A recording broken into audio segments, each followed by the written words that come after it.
پورے پاکستان کے سامنے ہم نے ثبوت رکھے. ہم نے یہ دکھایا کہ یہ آدمی کیلیں نکال کے منہ سے چینیں برآمد کر کے کس طرح سے دین اسلام کی توہین کا مرتکب ہو رہا ہے. بھائی میں آپ کی بات کر رہا ہوں، آپ میری بات کرو نا، مجھ سے پوچھو میرا عقیدہ کیا ہے، میرا نظریہ کیا ہے. کوئی بھی شخص یہ کام کرے اپنی جوتی اٹھا کے کیا کہ یہ جوتا وظائف سے اور پڑھائیوں سے جو مولوی حضرات کرتے ہیں اس سے افضل ہے، آپ کیا کریں گے؟ آپ آئیں یہاں پہ کہ جی میں نے آپ سے بات کرنی ہے اور میں اپنی ساری ٹیم سے کہوں کہ جی آ جائیں اور یہاں کھڑے ہو جائیں اور چلانا شروع کر دیں، آپ کے اوپر چیخنا شروع کر دیں، اس کا مطلب ہے میں نے راہ فرار اختیار کر لی. سب ایک فراڈیے کا دفاع کر رہے ہیں اور بدقسمتی سے یہ تاریخ رہی ہے پاکستان کی.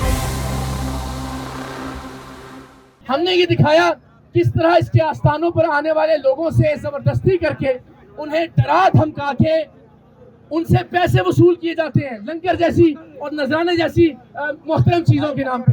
ہم نے آپ کو یہ بتایا کہ یہ بدبخت فتنہ اپنے پاس آنے والی خواتین کا جنسی استحصال کرتا ہے. ہم نے آپ کو یہ بتایا اور دکھایا کہ یہ نشہ آور ادویات کا استعمال کرتا ہے. اللہ کے ولیوں کی اور آستانوں کی اس سے بڑی بے حرمتی اور کیا ہوگی کہ یہ خود کو اللہ کا ولی کہے اور ہم اس کے اڈے کو آستانہ کہیں. میری آپ سب سے درخواست ہے، ہم کلر سیدہ جا رہے ہیں، کلر سیدہ کے اور خطہ پوٹوہار کے خشوع عوام وہاں استقبال کے لیے موجود ہیں. ہم وہاں جا کے ساری دنیا کو یہ بتائیں گے کہ یہ بدبخت اور بد کردار انسان عقیدہ ختم نبوت کا سپہ سالار نہیں ہو سکتا.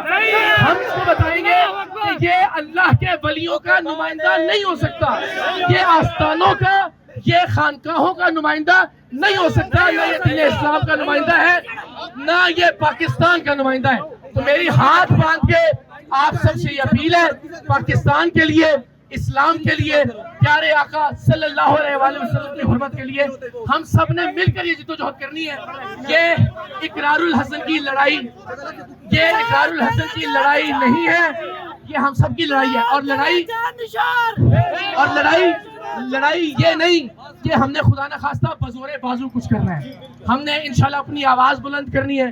آپ کے ہاتھ میں یہ جو طاقت ہے کیمرے کی، اس کے ذریعے اس کو بے نقاب کرنا ہے اور قانونی فرنٹ پہ اس کو جیل کی سلاخوں کے پیچھے لے کر جانا ہے. السلام علیکم. وعلیکم السلام، کیا حال ہے بھائی بتائیے گا کہ آج آپ دوسری دفعہ پیر حق خطیب کو ایکسپوز کرنے کے لیے آئے ہیں تو ان کے ساتھ آمنا سامنا نہیں ہو سکا، کیا وجہ، کیا ایجنڈا، کیا کرنا چاہتے ہیں؟ دیکھیں وہ آدمی پہلے بھی بھاگ گیا تھا نا. میں بھاگنا یہ تھوڑی ہوتا ہے کہ اٹھ کے کوئی آپ کے سامنے دوڑ لگا دے. یہ آپ آئیں یہاں پہ کہ جی میں نے آپ سے بات کرنی ہے اور میں اپنی ساری ٹیم سے کہوں کہ جی آ جائیں اور یہاں کھڑے ہو جائیں اور چلانا شروع کر دیں، آپ کے اوپر چیخنا شروع کر دیں، اس کا مطلب ہے میں نے راہ فرار اختیار کر لی آپ سے بات کرنے میں. گالیاں دے رہے ہوں لوگ، نعرے لگا رہے ہوں لوگ، میوزک کی آواز آپ اونچی کر دیں، مار رہے ہوں ان کے، تو دیٹ مینس کہ میں آپ سے بھاگ گیا نا. میں نے بات کرنے سے مجھے اسی طرح آج بھی وہ بھاگ گئے. لوگ کہہ رہے ہیں کہ جی وہ آج یہاں ہوتے نہیں تھے، وہ تو وہاں پہ. بھائی وہ ہمیشہ اتوار کو آپ تاریخ اٹھا کے دیکھ لیں، وہاں پہ اپنے جو دوسرا ان کا اڈا ہے وہاں وہ مغرب کے بعد شروع کرتے ہوتے تھے. آج دوپہر 12 بجے شروع کر دیا انہوں نے. مشینری بھی جو ہے وہ نظر آ رہی تھی، ان کے تحفظ کے لیے وہاں موجود تھی، تو کیا سمجھتے ہیں کتنی اس کو بیک مل رہی ہے؟ آپ دیکھیے نا، ایک ایسا اڈا جہاں پہ بچوں کا قتل عام ہو رہا ہے، جہاں پہ لوگوں سے پیسے مریضوں سے لیے جا رہے ہیں، جہاں لڑکیوں کا جنسی استحصال کیا جا رہا ہے، کون سا جرم ہے اس کو انتظامیہ نے اب تک بند نہیں کروایا. اور مجھ پر پابندی عائد کر دی کہ آپ کلر سیدہ نہیں جا سکتے، اس لیے کہ ان کی شان میں ان کو جو گراں گزرے گا محترم عزت مآب جناب خطیب صاحب کو. اور پھر آج آپ نے دیکھا پولیس کس طرح سے کھڑی تھی، کنٹینرز رکھ کے اور رفتے جس طرح سے بند کیے گئے تھے.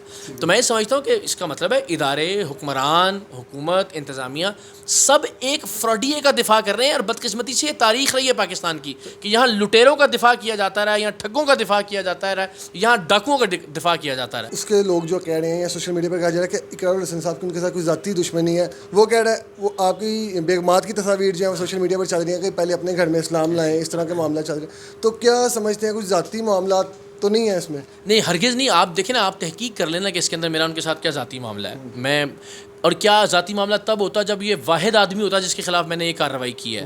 میرا تو 12-15 سال کا کریئر یہ رہا ہے. میں نے تو بہت سارے جعلی پیروں کو بے نقاب کیا، میں نے تو بہت سارے جعلی عاملوں کو پہلی بار تو نہیں ہوا نا یہ.